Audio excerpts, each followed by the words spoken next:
অন্ধকার ঘর বাতি নিয়ে আসো।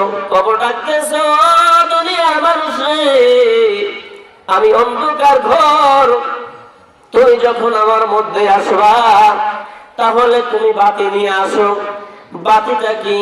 ও মা, আমরা তো বাতি ওই প্রত্যেকটা দিন ওই বাতির তলে বাতি নিয়ে আসার জন্য আমরা আপনাদেরকে আহ্বান করি, কিন্তু মা বোনরা আমার যারা আছে ওই মা বোনদের জন্য মসজিদ তো নয়, পুরুষ মানুষের জন্য মসজিদ। ও মসজিদে ডাকা হয় হাইয়া আলাস সালাহ, হাইয়া আলাস সালাহ। সোনার মালিক আব্বা জানেন আমার, ওই বাতিটা হলো আপনার জন্য কবরে নামাজ। জোরে বলা যাবে নাকি একবার আল্লাহু আকবার? এ সোনার মালিক মুসলমানদের